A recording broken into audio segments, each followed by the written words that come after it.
ma ghanimatu az-zikr atau majalis az-zikr ya Rasulullah? Apa ghanimah? Ghanimah itu benefit, keuntungan ketika orang berzikir. Wahai Rasulullah sallallahu alaihi wasallam. Lalu Nabi sallallahu alaihi wasallam mengatakan, al-jannah, al-jannah, surga, surga. Oleh karena itu orang-orang ahli zikir disebut orang-orang yang sedang bertani di kebun-kebun surga.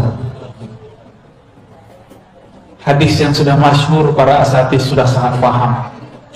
Nabi mengatakan, idza marartum bi riyadil jannah farta'u. Hadis Imam Tirmizi, hadisnya sahih. Jika kalian melewati kebun-kebun surga, bukan satu, kebun-kebun, riyad jamak dari raudhah, kebun-kebun surga, farta'u, maka petiklah. Farta'u juga berarti maka cicipilah. Farta'u juga berarti maka jagalah. Jadi kalau kita mampir di suatu majelis zikir, cicipi, jangan cuma nonton, ikut baca apa yang dibaca, ikut katakan apa yang dilafazkan, maka kita sedang mencicipi buah-buah surga. Seandainya Allah bukakan mukasyafah, maka orang-orang itu akan memandang ahli zikir dan siapapun bersamanya sedang menanam pohon-pohon surga, sedang mencicipi buah-buah surga. Dalam hadis yang sahih disebutkan, subhanallah bihamdi, subhanallahil azim, itu adalah gharsun atau syajarun min syajaratil jannah, adalah pepohonan-pepohonan surga. Maka tadi pagi siapa yang berzikir subhanallah bihamdi, subhanallahil azim, dia sudah menanam. Jika satu kali dia baca, dia menanam 10 pohon. Jika dia membaca 100, dia membaca 100, seakan-akan dia menanam 1000 pohon. Kalau kita punya kebun sawit 1000 pohon, itu berapa hektar itu? Jika itu pagi sore pagi sore pagi sore kali 30 hari, kali 60. Kalau kita mau kali-kali sampai capek-capek sendiri, ya. Maka orang-orang ahli zikir ini qalbuhu athari ghani, qalbunya kaya. Kalau orang kaya mau apa aja bisa nggak? Maka ahli zikir itu mau apa aja dia tinggal terbersit di kalbunya, Allah kirim. Hati-hati yang antum yang banyak zikir, jangan mikir aneh-aneh, ya, nanti ibu-ibu marah. Allah itu pecemburu. Innallaha ghayyun. Allah itu pecemburu. Kalimat cemburu menunjukkan cinta. Maka bab zikir ini babul mahabbah, bab cinta, mencintai. Seseorang akan menikmati zikir jika dia cinta kepada yang dizikirkan. Bapak ibu karena cinta datang jauh-jauh hari, datang dari jauh-jauh tempat untuk bertemu orang yang dicinta. Kenapa terasa kemudian ringan? Karena kita cinta. Nanti di surga perjalanan jauh, ada satu pohon baru bisa ditembus dengan 100 tahun perjalanan, ya, tapi hanya bisa ditembus oleh ahli zikir sesaat. Oleh ahli surga biasa 100 tahun dia berjalan, dia tidak bisa melewati satu pohon itu. Itulah pohon yang disebut tuba, tuba liman ra'ani wa amanan. Tuba dapat keagungan, kelembutan, keharuman, naungan pohon-pohon surga. Bayang-bayang pohon ini sudah terasa sampai ke dunia. Siapa yang menghidupkan majelis zikir, maka di rumahnya, di jalannya, di masjidnya, di halaqahnya, di suraunya, itu akan ada bayang-bayang pohon tuba. Ya, itu sebabnya banyak orang ingin mendatangi pohon itu, karena itu adalah puncak dari taman-taman surga. Maka tiada tempat orang berzikir di situ kecuali orang datang ingin berlatih di sana. Tapi inti dari tempat surga itu, tempat surgawi, bukanlah fisik, bukanlah masjid dengan bangunan yang megah, tapi ada sosok yang kalbunya senantiasa menyebut nama Allah. Jadi sebenarnya taman surga itu ada di kalbu seorang mukmin. Qalbul mu'min baitullah, begitu kata ulama. Qalbu mu'min adalah rumah tempat mengingat Allah Subhanahu wa ta'ala. Gimana? Qalbunya sudah jadi rumah Allah, rumah fulus ya.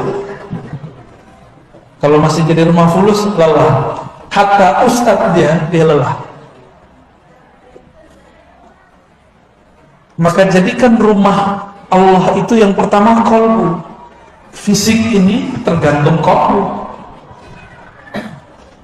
Dulu saya belajar zikir di surau, masih surau kayu. Kayu pun bukan kayu mahal, kayu bekas-bekas, nggak kepake di luar, kita tambal untuk surau kita. Tapi di situ banyak orang yang bisa berzikir, dan tempat itu dirindui. Kenapa tempat itu dirindui? Karena tempat itu punya kenangan kami diajari oleh ahli zikir.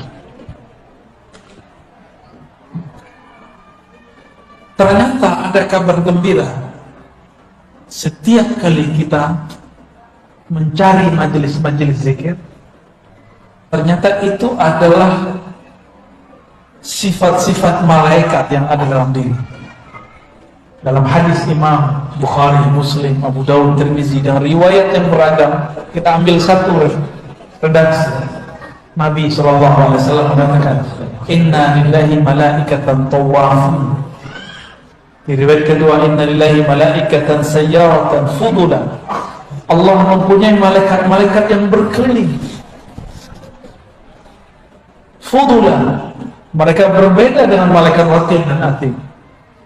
Mereka tambahan, malaikat yang di luar raqib dan atid. Yaltabisuna majalis dzikr. Mereka hanya mencari majelis-majelis zikrullah. Salah satu majelis zikrullah adalah majelis ta'lim, yang majelisnya membuat kalbu teringat kepada Allah Subhanahu wa ta'ala. Banyak sekarang majelis ta'lim isinya bukan ta'lim, tapi tal'in, melaknat, tabdi', membidah-bidahkan, mukhasamah, saling bermusuhan, ghaibah, menggibah orang, merendahkan kelompok yang berbeda dengan itu.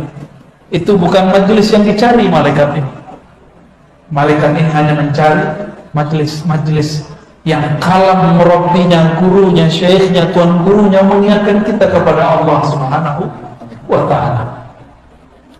Satu malaikat dicipta, Allah kasih kepadanya satu zikir, atau dua zikir, atau tiga zikir, atau banyak zikir. Yang paling banyak adalah Sayyidina Jibril. Sebenarnya di samping Sayyidina Jibril dulu ada namanya Azazil, dia juga banyak zikir. Cuma sayang, dia berzikir dengan nafsu, ingin jadi wali, ingin jadi orang sakti, ingin jadi orang terbaik dengan zikirnya. Maka kemudian dia dipecat dari kalangan malaikat. Jadi malaikat ada yang dipecat. Itu Azazil. Ada yang Harut Marut. Itu baru beberapa kisah malaikat. Masih banyak malaikat-malaikat yang lain. Tapi si Azazil diangkat untuk bisa memimpin surga, itu juga karena zikir. Jadi jika ingin jalan-jalan ke surga, banyak-banyaklah zikrullah. Ya. Apa tanda aroma surga sudah masuk ke dalam diri? Ketenangan dalam jiwa sudah masuk. Berarti sebenarnya sudah pindah alam. Cuma kita masih merasa di sini. Itu yang disebut dalam hadis Imam Muslim, ma min qaumin yaqa'adu fi maq'adin. Tidaklah ada sekelompok orang berduduk di suatu majlis, yazkurunallah, mereka sebut-sebut nama Allah. Mereka berarti berjamaah, Mereka berjamaah. Kecuali hafat bihimul malaikah. Maka malaikat yang tadi yang disebut malaikat sayap, malaikat yang mirip seperti mobil, cuma dia bersayap, terbang kemana-mana, hafat akan menghubungi mereka. Dalam hadis Imam Muslim dikatakan mereka antri berlapis-lapis sampai ke langit sana. Jadi kalau makanya tadi kita buka kajian dan Fatihah, itu cara menghimbau malaikat tadi. Mereka lagi banyak tuh sampai ke atas. Teman tuh nggak lihat kan? Kalau lihat pada kabur kali, pingsan kali. Ya, ngeliat ada orang bersayap kan pusing. Ya. Apabila mereka ketemu, maka dia berteriak kepada malaikat yang sedang mencari di ujung bumi sana. Halummu ila hajatikum. Ayo, ini tempat hajatmu, tempat orang berzikir. Itulah yang disebut ahli zikir itu masyhur di kalangan malaikat. Baru yang masyhur viral di YouTube. Ngapain viral di YouTube kalau nggak masyhur di kalangan malaikat? Di alam malakut. Jadi channel malakut dulu terkenal, baru channel YouTube. Ya, YouTube nggak masuk ke alam, itu alam maya itu. Tapi kalau malakut, di sana ada zikir berlapis-lapis. Sampai ke langit pertama, kedua, ketiga, keempat, itu malaikat zikir semua. Jadi Nabi ketika dia naikkan ke atas, beliau mendengar ada malaikat berzikir, subhanallah bihamdihi subhanallahil azim. Diturunkan jadi zikir pagi sore, jadi zikir yasinan. Jadi kita zikir begitu sedang meniru para malaikat. Maka ini kabar gembira bagi teman-teman sahabat Bapak Ibu yang datang ke majelis zikir. Berarti nur malaikat dalam diri kita sudah hidup, sudah aktif. Bedanya kita tidak bersayap, mereka bersayap. Kita masih butuh makan, mereka nggak butuh makan. Ini hari aktif, jam kerja. Kita meninggalkan kerjaan untuk mencari makan karena ingin memberi makan kepada qalbun ruh. Maka Allah bertanya kepada malaikat ketika dia naik. Padahal Allah lebih tahu apa yang terjadi sebenarnya. Wahai malaikatku, sedang apa hamba-hambaku engkau tinggalkan? Apa jawaban mereka? Yukabbiruna, mereka sedang memuji engkau. Yumajjiduna, sedang membesar-besarkan engkau. Yuhalliluna, sedang mentahlilkan engkau. Itulah dalil tahlilan. Yuhallilun, mereka bertahlil. Dan tidak disebutkan di hadis itu tahlil mau acara apa, bebas. Yang penting tahlil. Mau tahlil lagi kematian, mau kehidupan, mau kelahiran, mau syukuran, terserah. Mau ba'da sholat, di luar sholat, tidak ada pembatasan. Allah tidak membatasi. Kenapa ada orang membatasi? Ya. Maka selamat jadi ahli tahlilan. Ya. Bukan hanya bawa berkat, berkat itu cuma untuk perut. Nama kita disebut-sebut di sana. Apa kata malaikat? Si fulan, walaupun dia ngantuk-ngantuk, dia zikir ya Rabb. Si fulan, dia tinggalkan kerjaan ya Allah untuk menghadiri majelis ya Allah. Si fulan, istrinya ngambek ya Allah karena suaminya suka majelis ya Allah. Si fulan, si fulan, si fulan, itu diadukan semua ke Allah. Disitulah Allah ridho kepada hambanya. Ya, selamat, selamat antum berpolemik di rumah. Ya, kalau sudah jadi ahli zikir, sudah suka majelis zikir, harus lebih sayang kepada pasangan. Oh, boleh galak kalau pulang. Kalau pasangan kita bilang, keluar dulu, jangan diketusin lagi, dia sudah kesepian. Ya, ekspresikan sayang kita kepada hamba-hamba Allah. Pertanyaan pertama kali kepadanya. Ahli zikir harus lebih sayang kepada pasangannya daripada orang yang tidak suka berzikir. Karena Allah mengatakan irhamu fil ardh yarhamukum man fis sama. Sayangi yang di bumi. Sayangi, maka engkau akan disayangi yang di langit. Ya, jangan galak-galak sama istri ya. Ini ibu-ibu, jangan galak-galak sama suami. Kalau perempuan, suaminya minta, "Dek, kamu di rumah," maka yang afdal di rumah. Ya, tapi kalau suami, "Mas, Bang," kalau di sini panggil Bang ya. "Bang, di rumah aja, Bang." Sabar, Dek, kan kita udah pasti gak akan nikah. Udah gak kemana-mana, Abang. Abang mau cari Nur biar tambah sayang sama adek. Gombal. Itu gombalnya Dr. Thohir itu. Lalu bagaimana cara menikmatinya? Kalau ada gelas, ada air, tapi di gelas itu ada kotoran, bisa nggak saya menikmati air? Maka cara pertama menikmati zikrullah, bersihkan tempat minumnya, bersihkan mulut kita, anggota tubuh. Berani nggak kalau lagi junub masuk masjid? Imam Ibnu Athaillah As-Sakandari, penulis hikam, menyebut orang yang lalai zikrullah disebut junub ruhani, dan itu harus ditobatkan. Astaghfirullah. Istighfarnya bukan dari dosa zahir, istighfarnya dari dosa lalai kepada Allah Subhanahu wa ta'ala. Kalau orang awam menganggap zikir itu sunnah, enggak. Kalau bagi ahlul haqiqah, zikir itu wajib. Karena dalilnya, wala takun minal ghafilin. Surat Al-A'raf ayat 205 ya. Janganlah engkau menjadi orang yang lalai. Berarti lalai itu haram. Lalai itu haram. Maka ulama kita buat teknik zikir. Ada zikir 1000, 100, 1000, 5000, 70.000, sampai zikir tidak ada hitungan lagi.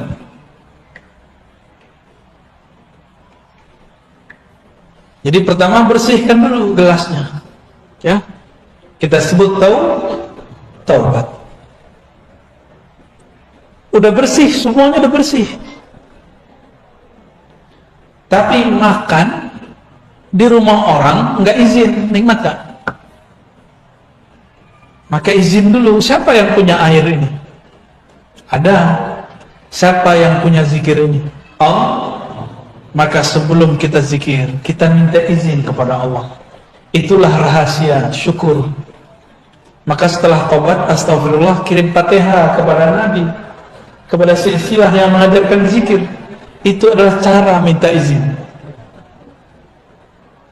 Kenapa? Man lam yashkurin nas lam yashkurillah. Yang tidak berterima kasih kepada makhluk, maka dia belum disebut berterima kasih kepada Khaliq. Dan sebaik-baik terima kasih adalah alhamdulillah. Afdalud doa alhamdulillah. Doa terbaik itu alhamdulillah. Alhamdulillah itu adalah kalimat syukur. Sering gak kirim Fatihah untuk guru? Sang Maha Guru Rasulullah Sallallahu Alaihi Wasallam, kirim untuk beliau. Terkhusus untuk Nabi ditambahkan salawat. Hadirkan, hubungkan kolbu kita dengan kolbu Rasulullah Sallallahu Alaihi Wasallam. Akal kita dengan akal Rasulullah, lisan kita dengan lisan Rasulullah, jasad kita dengan jasad Rasulullah. Hubungkan semua ini, disebut Rabithah, ikatan Rabitatul Muhammadiyah. Ini yang disebut Kul in kuntum tuhibbunallah fattabi'uni. Jika engkau cinta kepada Allah, ikut aku. Maka tubuh kita amalnya ikut amal Nabi, akal kita ikut cara fikir Nabi, qalbu kita ikut zikirnya Nabi Sallallahu Alaihi Wasallam. Karena kita tidak semasa dengan Rasulullah, maka Nabi mengatakan, tuba liman ra'ani wa amana bi, summa tuba liman ra'a man ra'a sampai 7 kali, 7 marrat. Beruntung yang melihat aku, percaya kepadaku. Beruntung yang melihat orang yang melihat aku, yang melihat. Jika diteruskan, ini sudah generasi ke 20 sekian atau 30 sekian. Beruntung orang yang memandang gurunya, gurunya memandang gurunya, gurunya memandang gurunya, gurunya memandang Rasulullah sallallahu alaihi wasallam. Syukur-syukur gurunya bermimpi ketemu Rasulullah. Syukur-syukur gurunya diizinkan memandang Rasulullah dalam keadaan yaqظah, dalam keadaan jaga. Maka antum pandang dia. Sungguh tuba, beruntunglah orang itu. Itulah rabithah hakiki. Ditanya Rasulullah sallallahu alaihi wasallam, "Man auliyaullah?" Siapakah kekasih Allah? Beliau menjawab, "Man idza ru'u dzukirullah." Orang yang jika engkau pandang membuat engkau mengingat Allah.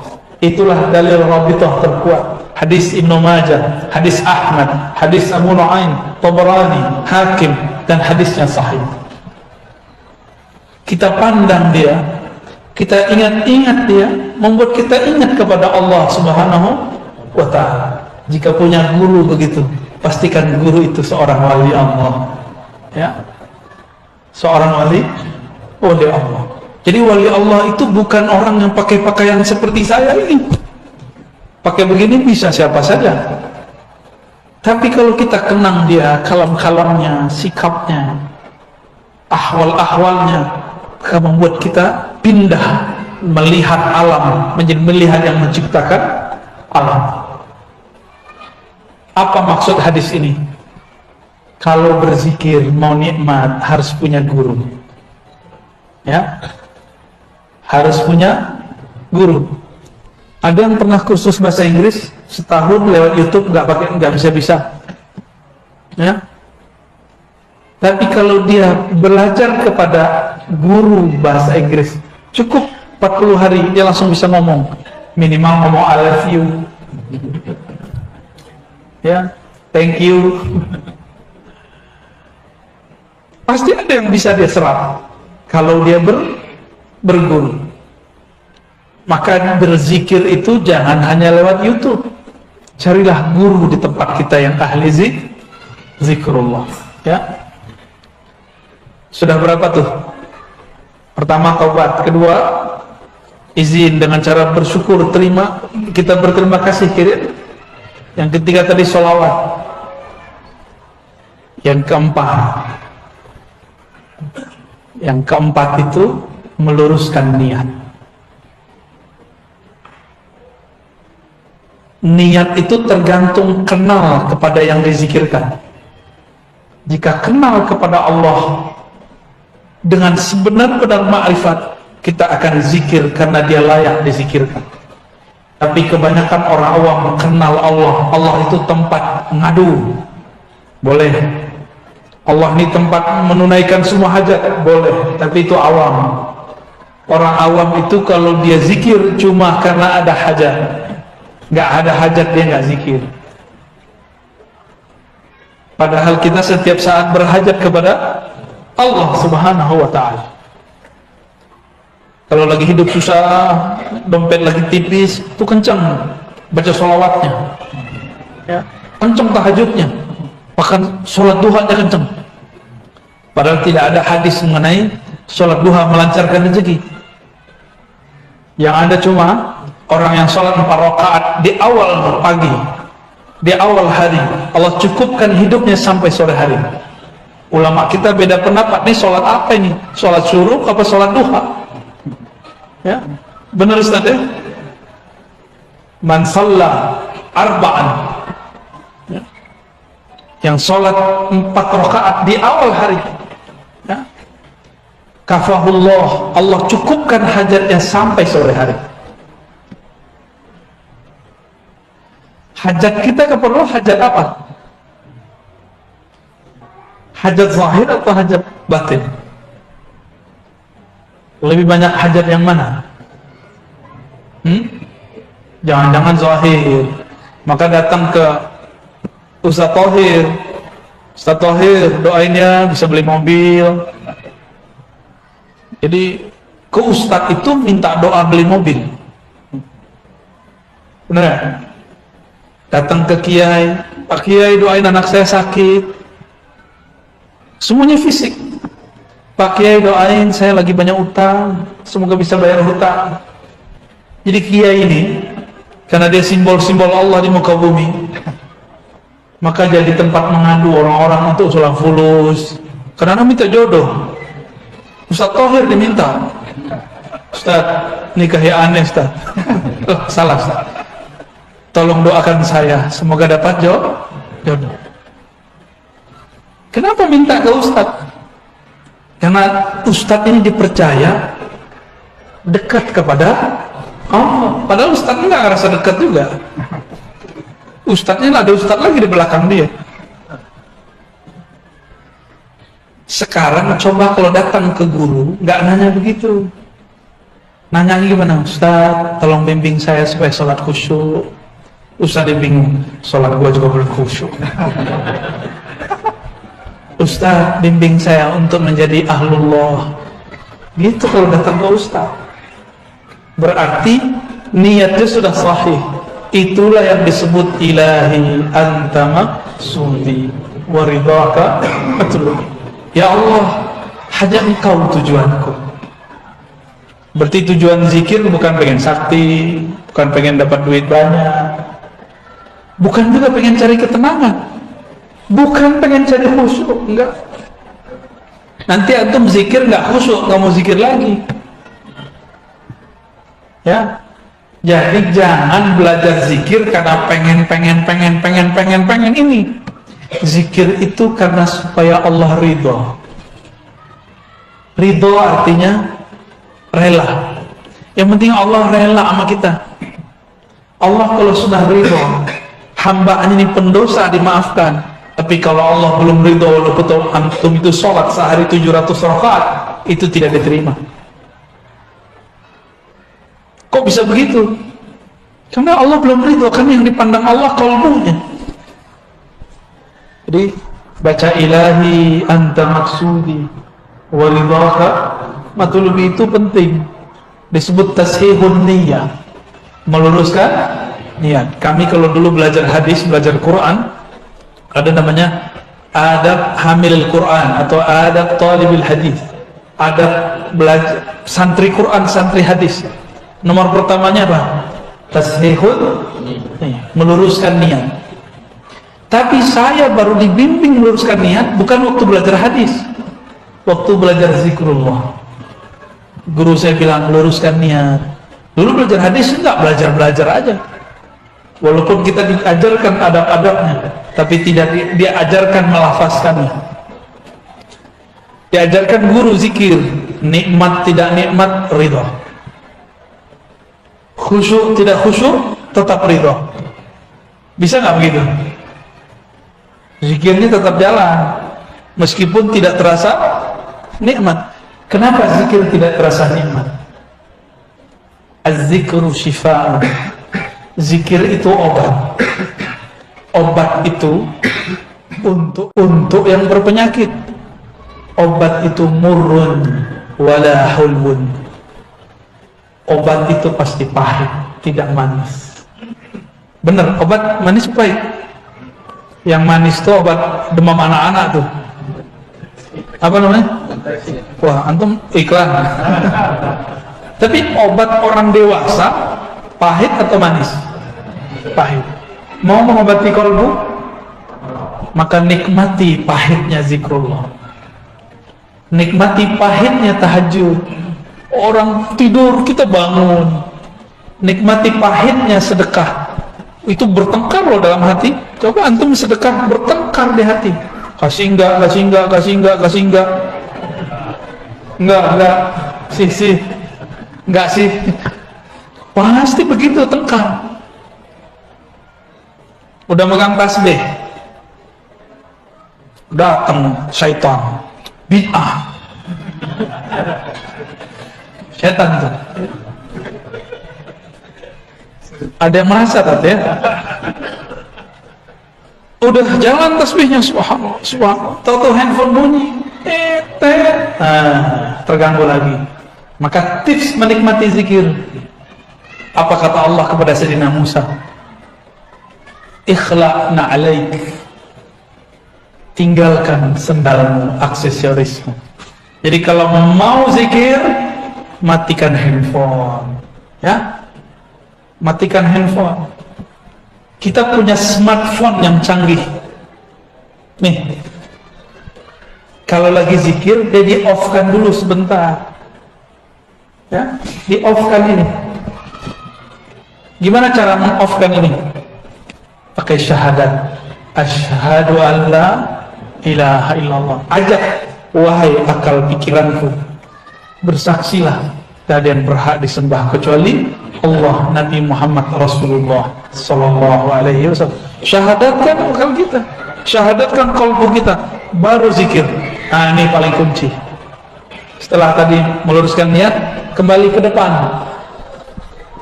Syahadatkan diri kita sebelum mau zikir, mau sholat, mau sedekah, mau apa aja, syahadatkan dulu. Siapa tahu ketika kita selesai sholat, terus kita keluar, terus kita mau sholat lagi, pernah terjebak kepada kekufuran, kufur yang tidak terlihat. Maka kita syahadatkan dulu pikiran ini, qalbu ini, tubuh ini, baru kita masuk lagi ke alam zikrullah. Ya, jadi sudah berapa? 5 ya. Bisa diulang. 1, taubat. 2, syukur. Pertama, syukur kepada makhluk, kirim Kenapa Al-Fatihah? Karena Al-Fatihah itu ada alhamdulillah di dalamnya. Alhamdulillah adalah afdalul doa, afdalus syukur. Syukur tertinggi, doa terhebat. Terus sholawat. Kenapa sholawat? Yang membuat kita bisa zikir sekarang Nabi bukan? Kalau Nabi nggak ajarkan, bisa nggak kita? Jadi sombong sekali kalau ada orang zikir tidak bersolawat. Inilah perbedaan antara Jibril dengan Azazil. Itulah beda antara Nabi Muhammad dan Iblis.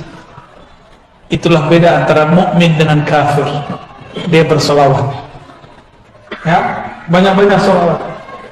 Kalau bukan karena sholawat, zikir kita nggak diangkat. Sholat kita yang nggak khusyuk itu nggak akan diterima.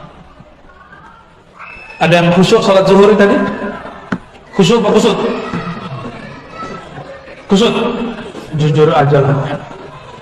Itu sholat antum masih diangkat karena ada sholawat di belakangnya. Jangan debat lagi pakai sedina nggak pakai sedina. Gagal fokus namanya. Ya, sholawat aja. Ini mau sholawat, debat dulu dalam badan. Pakai sedina nggak ya? Orang lagi sholat masih debat. Kita udah ada di hadapan musuh nih. Mau pakai jurus apa nih? Gak ada. Kalau sudah mau pergi perang, sholat itu berperang dengan syaitan, dengan diri sendiri. Jangan pakai teori macam-macam, langsung. Inilah yang dikatakan oleh Imam Abu Ali Ad-Daqqaq, zikrullah silahul muridin. Zikir kepada Allah adalah senjata para murid. Udah punya senjata belum? Udah pernah dikasih sama guru dulu, dikasih ijazah, ditalkin, diasah nggak? Udah diasah, udah dilatihkan belum? Pertama dihunjam dulu ke jantung kita, ya, diarahkan juga ke bagian-bagian yang lain. Itu latihan sebenarnya. Latihan mengelola jurus-jurus zikrullah, langkah-langkah zikrullah di dalam diri, supaya denyut jantung dia juga berdenyut, nafas naik dia juga dihirup, nafas keluar dia juga ikut keluar. Baru bener nanti ketemu Dajjal aman. Ini ketemu mau latihan sama Dajjal, latihan panahan nggak cukup. Itu panahnya patah duluan sebelum nyampe. Sekarang kalau latihan panahan, latihan aja, jangan niat mau perang sama Dajjal, nggak cukup. Mau perang sama Dajjal, latihannya latihan ma'rifatullah, latihan mengenal Allah subhanahu wa ta'ala. Maka main panahnya juga harus dengan zikrullah. Coba nih yang suka main panahan, kena hampir ke tengah, ada perasaan giran, pasti itu karena manahnya nggak nyebut nama Allah. Ada thariqat memanah, ya, main manah-manah aja antum ya. Berkuda juga ada. Itu benar, nanti di akhir zaman perang itu perang fisik, semuanya fisik. Tapi bukan di fisik itu intinya. Intinya ada di dalam non fisik, rohani kita kepada Allah Subhanahu wa ta'ala. Terakhir, Nabi Sallallahu Alaihi Wasallam pernah mengatakan kepada Muaz, wahai Muaz, tiadalah mamin amalin anja, tidaklah ada amalan yang lebih mudah untuk membebaskan seseorang min azabil qabr, daripada azab kubur. Yang lebih hebat amalan itu daripada zikrullah. Hadis riwayat Imam Tirmizi dan Ahmad. Azab kubur itu azabnya agak beda.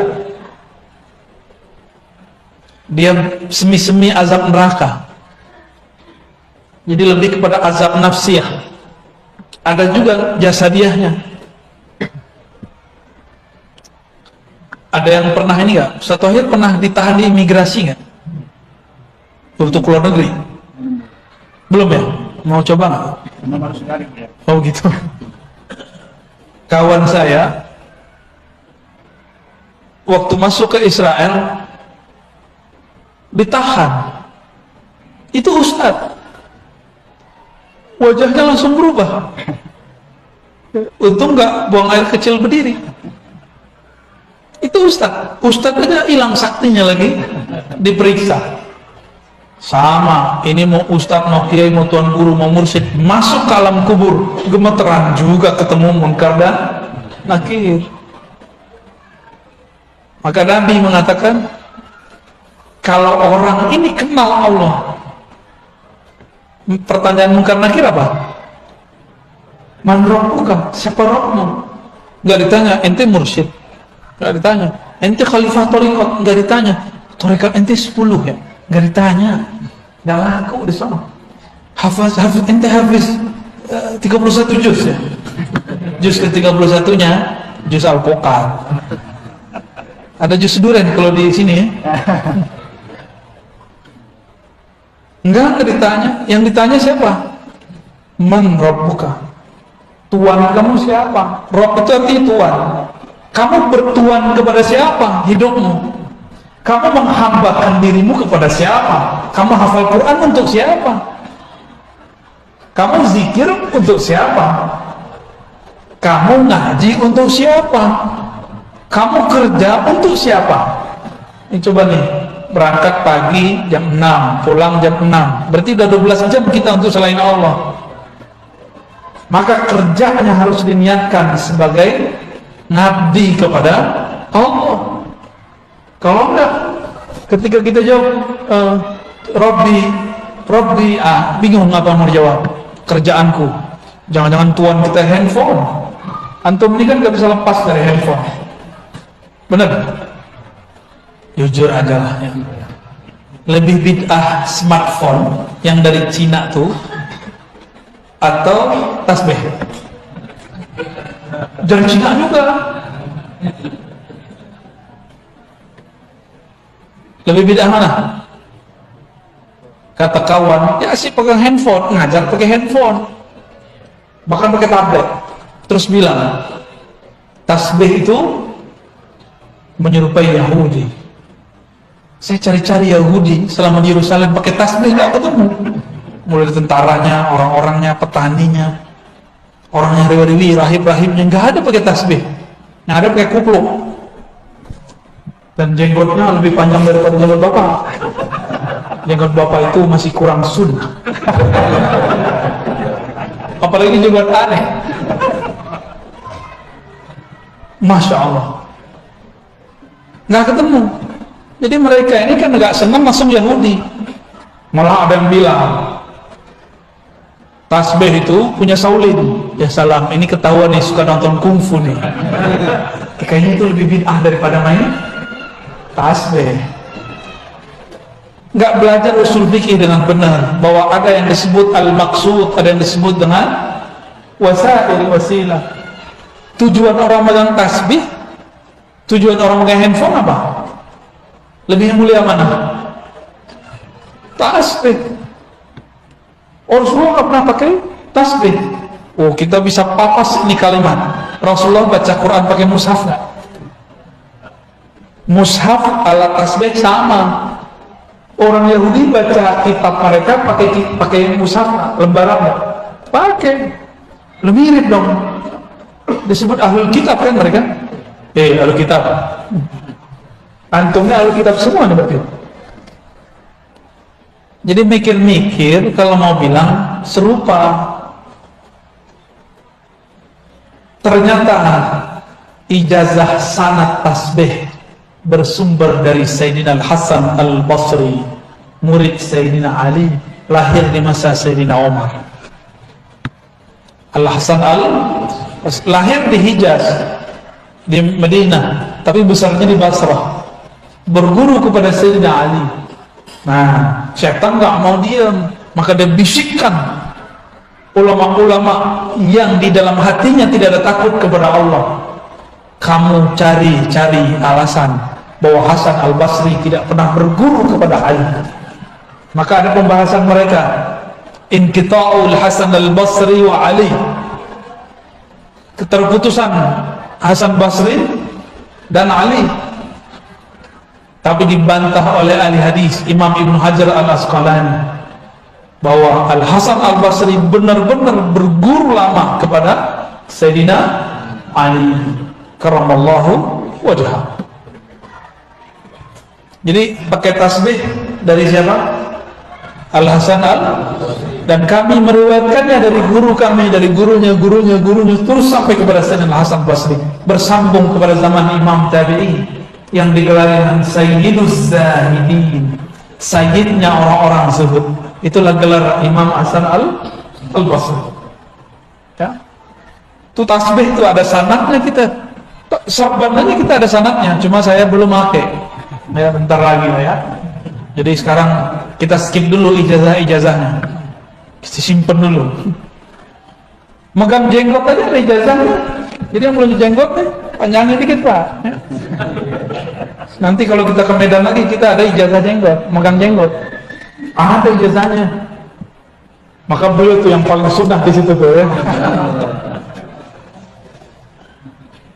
Mana jenggot antum? Kita berjenggot bukan pengen disebut salaf. Kita berjenggot karena nanti kita berjenggot. Tapi kalau antum nggak mau berjenggot nggak apa-apa. Cukup katakan beberapa guruku tidak berjenggot. Boleh ngomong gitu. Ya. Bukan berarti melanggar sunnah Nabi Sallallahu Alaihi Wasallam. Inilah lebih kurang pengantar tentang bagaimana cara menikmati zikrullah. Jangan fokus kepada yang zahirnya, mulailah masuk kepada yang batinnya. Nah, semua itu nanti disebut dengan kaifiyat zikir. Coba tanya semua mursyid, semua guru. Yang saya jelaskan itu nanti ada pada mereka. Cuma beberapa mursyid kadang tidak bisa menjelaskan. Ini itu kaifiat, mana dalilnya? Ya, mereka cuma tahu dalil, merasakan zauq. Cobain, rasain, itu dalilnya. Ya, itu dalil mereka. Sebenarnya dalil itu lebih kuat. Sayangnya orang awam kadang-kadang tidak paham. Ya, barangkali itu dari kami. Silakan kalau ada yang mau dikonfirmasi, ditanya, ya, tafadhal. Baik, pada Bapak Ibu yang ingin bertanya, masih ada waktu 20 kita sampai waktu 3, maka langsung bertanya.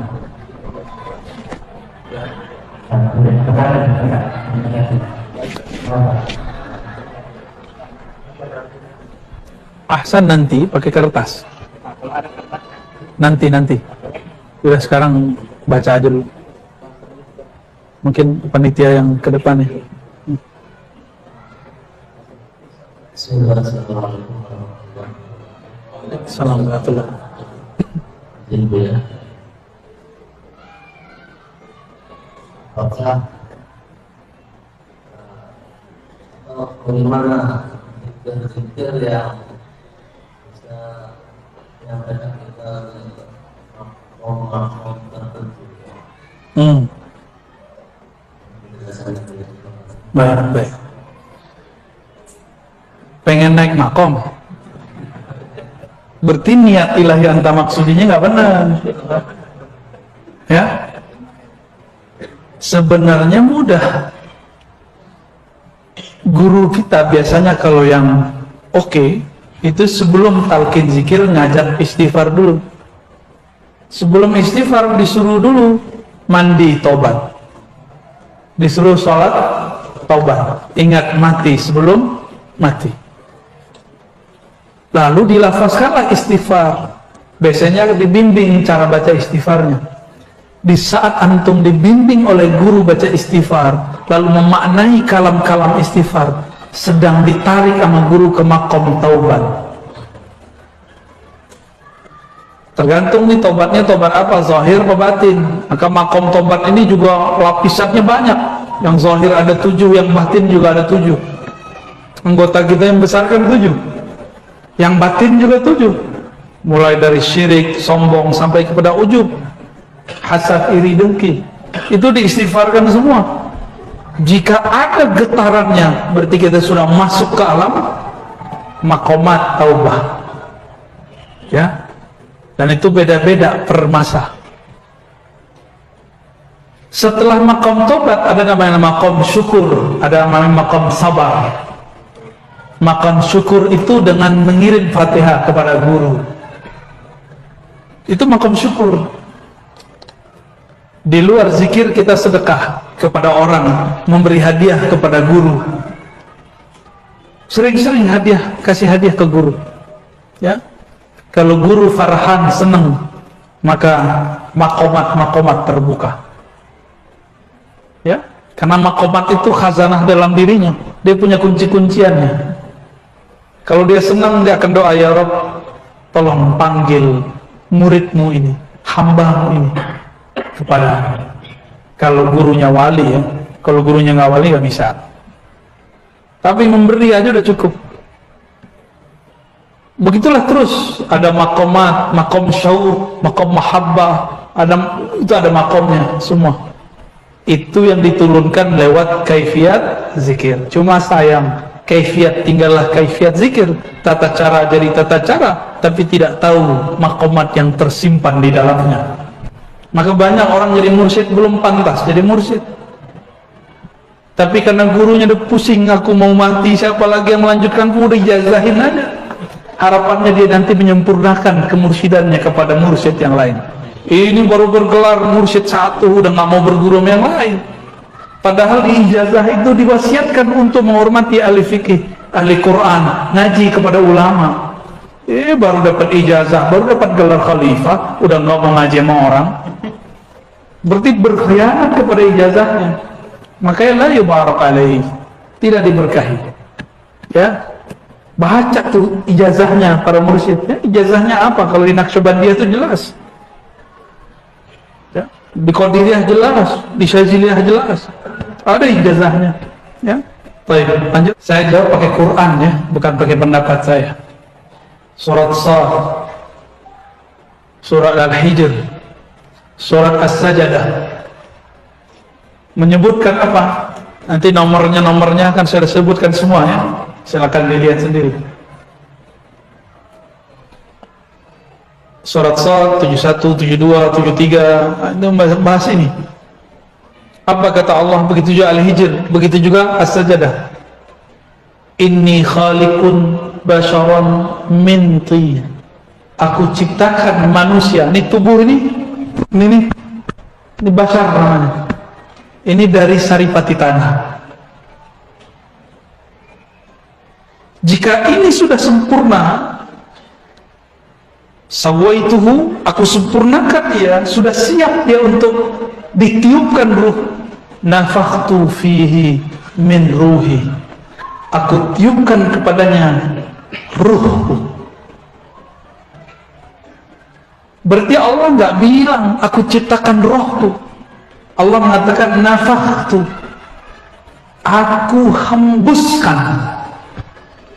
Kalau tubuh ini aku ciptakan. Ini pelan-pelan ya. Ini banyak yang gagal paham. Mursyid padahal masih gagal paham. Itulah bedanya orang berilmu dengan cuma ahli zikir. Malaikat ahli zikir, ditantang nama Allah. ambiuni bi asma'i haula, kabarkan kepadaku nama-nama benda-benda ini. Bisa nggak malaikat jawab? Nggak bisa. Para malaikat lebih dulu berzikir daripada Nabi Adam. Maka al-ilmu muqaddamun ala dzikr, ilmu lebih dulu daripada zikir. Ulama lebih mulia daripada orang yang berzikir 1000 tahun, karena dia belajar satu bab mengenai Allah, dia sama dengan duduk zikir 1000 tahun. Kalau enggak nanti malah debat lagi, keras lagi hatinya. Coba baca aja ayatnya. Inni khaliqun, sungguh, Allah pakai sungguh, masih budek, masih ada debat. Banyak orang debat di luar sana.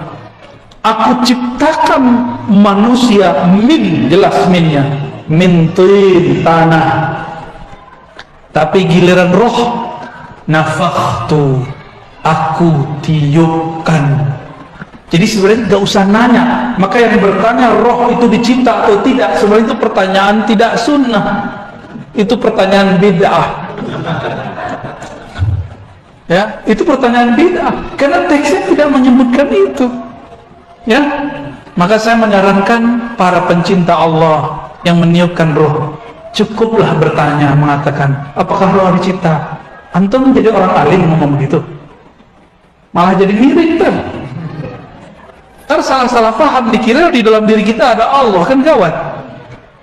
Aku hembuskan, kalau saya menghembuskan sesuatu ke dalam plastik, saya pindah nggak ke dalam plastik? Allah menghembuskan rohnya. Min ini bisa dari, bisa sebagian, dua-duanya ada sir di situ. Bukan ini litab'id, bukan ini dibelah dua terus pindah, bukan. Itu gagal paham, nggak ngerti bahasa Arab namanya, ngaji bahasa Arab lagi. Ya, nausolop kalau nggak jadi sarap. Ketika Allah menghembuskan, bukan berarti Allah pindah ke dalam kita, cuma masuk hembusannya. Mudah bagi Allah itu, jangan serius-serius amat ya. Kira-kira begitu ya. Jadi bid'ah menanyakan ruh itu makhluk, tapi bid'ah kan banyak bagiannya. Ada bid'ah hasanah sama saya. Kapan dia jadi hasanah kepada saya, atau ada lagi pembahasannya? Tanya ke Ustaz Thohir nanti ya. Kelas orang silat nggak berguru sama tengkar, sama orang silat berguru, cakepan mana jurusnya? Imam Abu Al-Daqqal ngomong, zikrullah itu senjatanya orang beriman, murid. Senjata harus dilatihkan nggak? Harus dilatihkan. Ada gurunya, ada mentornya, ada murabbinya. Masa untuk fisik guru silatnya ada, untuk fitness biar badannya kekar, six pack. Tahu six pack bu? Bapak-bapak ini sudah lewat badannya, six packnya dari samping, belundung perutnya udah. Jika tubuh fisik harus dilatih. Ada orang latihan fitness tanpa guru, tanpa trainer, gimana? Keseleo nggak badannya? Sakit-sakit? Kita sama guru aja sakit-sakit, apalagi gak sama guru. Itulah sebabnya kenapa ada orang gila berzikir. Dia berguru, tapi yang dia amalkan bukan yang dia pelajari. Tunggu aja begini, tunggu aja ya. Itu orang pengkhianat kepada gurunya. Gurunya bilang amalkan ini nak, yang diamalkan yang lain. Ya, nggak percaya sama guru, syak kepada syekhnya.